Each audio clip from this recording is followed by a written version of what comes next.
Present by ชาติมอเตอร์ฟิล สวัสดีครับผมชาติมอเตอร์ฟิลหรือเซลล์หน้าตาดี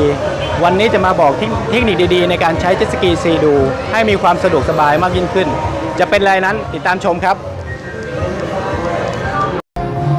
ถ้าคุณคือสายทัวริ่งตัวยงคุณต้องเคยเจอเหตุการณ์แบบนี้สักครั้งในชีวิตไม่ว่าจะเป็นนิ้วล็อกจากการเร่งคันเร่งตลอดเวลาหรือปวดนิ้วเมื่อคุณขับเจ็ตสกีเสร็จวันนี้ผมจะมาบอกวิธีการใช้งานโหมด Cruise Control ซึ่งจะทำให้ปัญหานี้หมดไปจากชีวิตของคุณใช้งานยังไงตามนี้เลยครับขั้นตอนที่1เมื่อคุณสตาร์ทแล้วให้คุณเร่งคันเร่งค้างไว้ตามความเร็วที่คุณต้องการครับจากนั้นให้กดปุ่ม Quick Control ซึ่งโหมดนี้จะอยู่ข้างๆตรงคันเร่งฝั่งขวามือ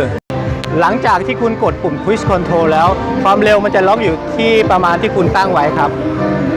แต่จะมีเทคนิคนิดนึงที่จะทำให้เราเพิ่มลดความเร็วที่เราต้องการได้นั่นก็คือให้คุณกดลูกศรข้างๆครับ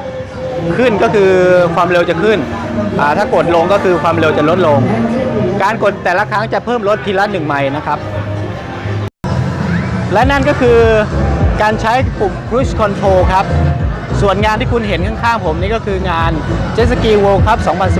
2018 ภายในงานจะพบกับการแข่งขันเจ็ตสกีในแต่ละรุ่นตั้งแต่รุ่นใหญ่ไปจนถึงรุ่นเล็กนอกจากการแข่งขันเจ็ตสกีแล้วยังมีสินค้าเกี่ยวกับวอเตอร์สปอร์ต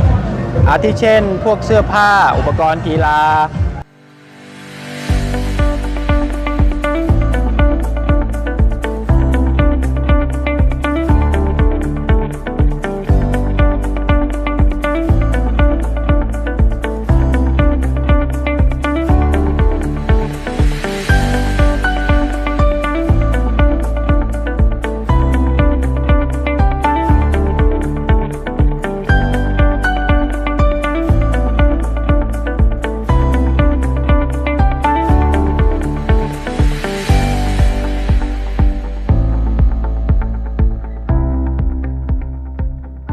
แล้วก็ไฮไลท์ของงานนี้ก็คือการเปิดตัวเจ็ตสกีซีดู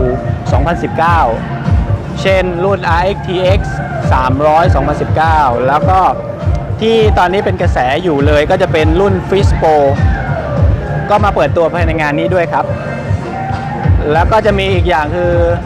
สำหรับคนที่ชอบ Can-Am ก็จะมี ATV UTV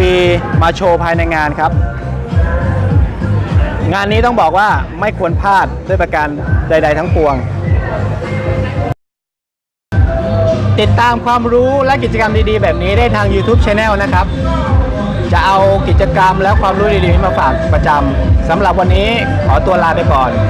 สวัสดีครับ